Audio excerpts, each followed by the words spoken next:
Welcome to City Vibes Metro. I'm your host, Cristina Andrianopoulos. Thank you very much for watching. Also joining me is renowned naturopath and chiropractor, Dr. William Maykel. Dr. Maykel has been extensively studying and researching the effects of modern prescribed medicines on our bodies, mind, and well-being, among other things. Tonight, he will talk about his findings and also reveal to us his techniques to keep us completely tuned up using natural and alternative therapies. Now, I have the great pleasure of introducing a good friend, a colleague, and a wonderful doctor, Dr. William Maykel. How are you, Bill? I'm doing great, Christina. How are you today? Great. I'm so glad you took busy day of your day and you are here to be with us. So tell us a little bit about what got you into chiropractic practices. Well, I originally was headed for a career as a general surgeon. In my third year of pre-med at UMass, I developed severe right lower quadrant pain one day, and I was diagnosed as having an appendicitis, and I subsequently had a normal appendix removed, and then the surgery unfortunately became infected, and I developed peritonitis and septicemia and almost died. I spent about 4 weeks on IV antibiotics in St. Vincent's Hospital. Wow. And when I finally got out and I lived through that, I still had the same right lower quadrant pain. Now it was chronic instead of acute. And my mom, who was a nurse and kind of keeps her ear low to the ground about what works, told me about a chiropractic kinesiologist named Dr. Ken Harling, and she said, well, why don't you see Dr. Harling? I've heard really good things about him. And so I went there not knowing anything, and I told him my problem, and he listened intently to my situation. He said, all right, hold out your arm, and he pressed on my abdomen, and my strong arm went weak, and he said, well, you have a spasm in the valve between your small and large intestine. Wow. So then he went and laid me on my side and adjusted the nerve supply from my lower back to that segment of muscles in my intestine, and the pain went away that I'd had for 6 weeks. That's amazing. Yeah, and so it was that really switched cool. you from being a surgeon to going into chiropractic. Yes, and I've been at this field about 34 years now, and just finishing a book called Major Scientific Tools and Not So Minor Miracles. Wow. The Next Generation of Healthcare and the True Stories to Prove It. That's fantastic. I know you were telling me a little bit about that. I can't wait to see it. And I've always been very naturally oriented myself. I'm taking a lot of not medicines, but vitamins and herbs, and doing healthy eating, and so I know how important that is. But there's even a further extent of that. It's not just healthy eating. But one of the things I wanted to bring up, because a lot of people didn't know what you meant by this arm. So tell us a little bit about what this means when you're testing somebody, how you test them and you find out where there's an issue and how it reflects a weakness. Absolutely. There's actually a new medical specialty that's been around about since the mid-60s, and it's called professional applied kinesiology. And what it is, it's a synthesis of the best tenets of physical medicine combined with, and the person that developed it was a gentleman named Dr. George Goodhart, and he was a second-generation chiropractor from Detroit, Michigan.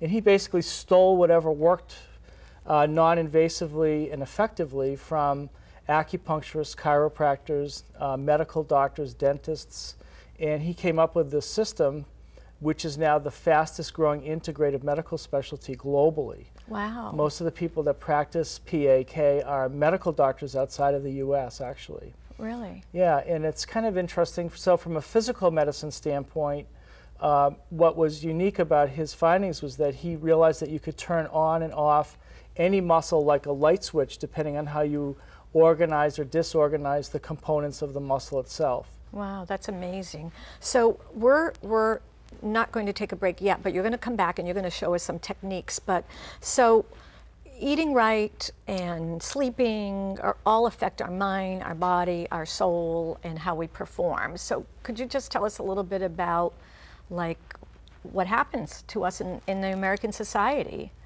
Well, just to finish up with the, what was unique about the physical medicine part is he actually came up with a way of using the body to tell the doctor how the body was in need of physical treatment. And our bodies are like our vehicles to get us through space, is an analogy that I like to use. Right. And I tell people that their feet are their tires, their pelvis is their front end, and I like that. Because everybody drives a car, hopefully. Yeah. And so the effects of stress on the human body are great, and our idea of preventive medicine up until this point has been if it ain't broke, don't fix it. Right. And that's not a good way of dealing with a vehicle that's so precious like the human body. So in order for us to really tell what's wrong with the body in a functionally deficient manner rather than a broken bone all the way down that end, things tend to break down with stress and use. And so by having a diagnostic tool that allows the doctor to tell if, for example, the foot is misaligned, which then can cause a rotation of the knee and the pelvis and the whole body, because the human body is one closed kinematic chain, so everything does affect everything else, just like the song. Right. You know, the foot bone's connected to the ankle and the knee, etc.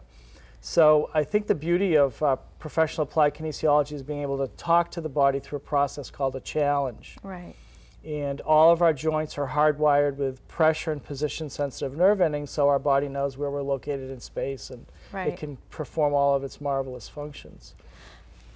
So the idea that you can, if something's out of alignment, and push it more out of alignment while you're testing a strong muscle and have it become neurologically inhibited is called functional neurology, and it allows the doctor to go in and fix things before they're utterly broken down. That's great. Well, you're going to do that to me, and I know when I came to see you recently, you said I had 2 flat tires and my front end looked like it was smashed in a little bit, and that's strictly because of the stress that I've been through and other things. So, and we'll come back and you'll fix my shoulder. You said there was an issue with my shoulder, so you'll come back. Yes, there is. We'll definitely look right at that. But if you think about stress in general, stress has a number of effects on our body, one of which is to increase our needs for specific nutrients. Right. And one of the great nutrients that's missing from our modern world, and it's been described as a leading cause of death by Norman Shealy, who's a very famous neurosurgeon and medical intuitive.